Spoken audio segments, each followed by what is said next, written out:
Hello and welcome to Fight News Now Extra. I'm John Pollock and we are going to go through all of this weekend's headlines before John Ramdine and Robin Black pop by.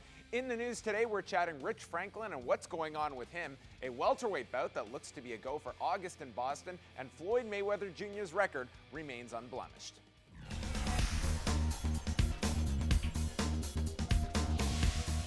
The biggest fight of the weekend and probably biggest of the year saw Floyd Mayweather Jr. cruise to a unanimous decision victory on Saturday night over Robert the Ghost Guerrero with straight scores of 117-111 from the judges.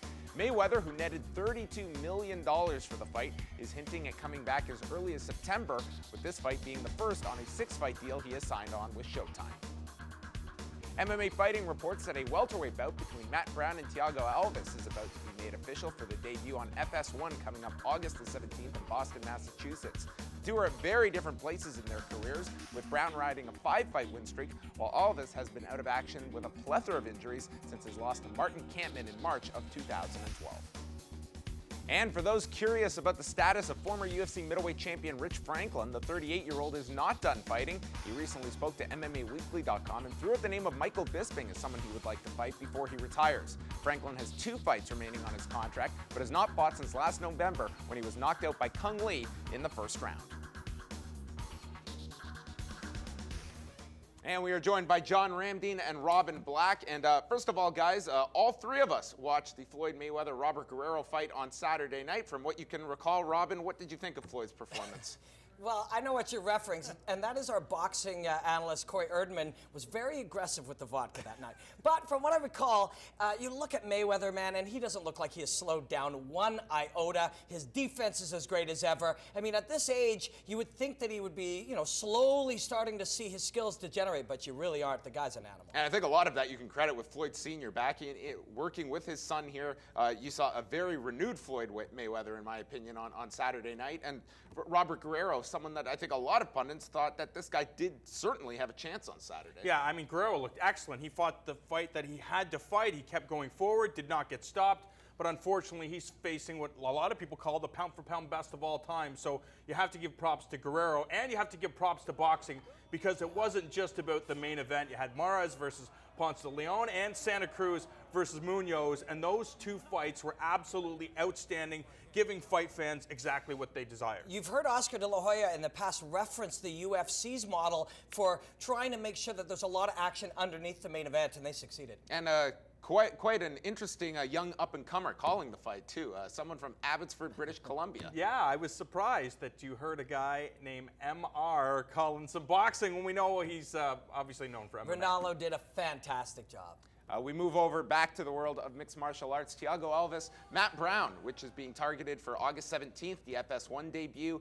Looks like Vanderlei Silva Chael Sonnen will also land on that date. What do you think about this welterweight bout? Because it's been quite a while now. I don't think we've really been focusing on Thiago Alves, and that he's been out for almost a year and a half at this point. Well, I mean, if you're going to put somebody on network television, Thiago Alves is the guy. As long as he's healthy, as long as he's mentally ready to go out and perform against a guy like Matt Brown, who's just come forward, he'll take the punches, but his focus is to end your night, and I think it's a very exciting fight for Fox. But Thiago Alves, when this guy is at the top of his game, very few people can stop him because his stand-up striking game, very vicious. Yeah, and when you just put these two together on paper and you look at their striking games, you know exactly what you're going to get. But I love that intangible that Alves has been away for a little while, so we don't know the changes that he's made, and neither does Matt Brown. This is a good one. If there's one knock to Matt Brown, and not really a knock on him, but just that during this 5-fight win streak, it hasn't been against those top 5, top 8 caliber welterweights that brings him closer to a title shot.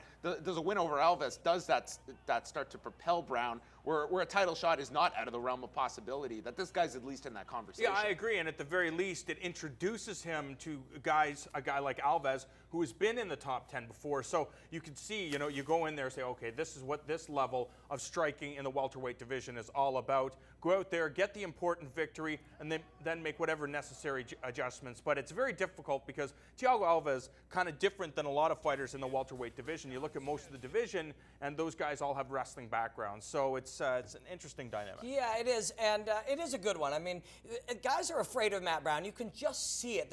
I mean, they're not afraid of anybody. These fighters don't fear anyone specifically, but if you look and the name you're going to fight is Matt Brown, you know you're in for a certain kind of fight now. He has taught us that over his last number. And Alves as a comeback fight, this is a scary one. Quickly, are there any fights for Rich Franklin? He mentions he wants to fulfill those 2 fights on his deal. Guy is 38 years old, coming off a really vicious knockout at the hands of Kung Lee, but someone that wants to continue fighting, and I think there are those interesting fights you can make. This guy doesn't have to be a title challenger. Yeah, I like him fighting Bisping, and I like at the same time you got Sonnen versus Vanderlei, and then why don't we take Chael Sonnen and have him fight Rich Franklin, both guys' last fight of their careers. I agree. I'm on the same page. I think Rich Franklin, this guy shouldn't be going anywhere. He was obviously a former champion, fights his heart out, has big victories over some of the best in the world, including Yushin Okami, a guy that people still consider a top 5, top 10 guy. So I think Rich Franklin, give him the best matchups humanly possible. The guy was a champion, so these guys deserve the respect. Give them superstar fights, and I think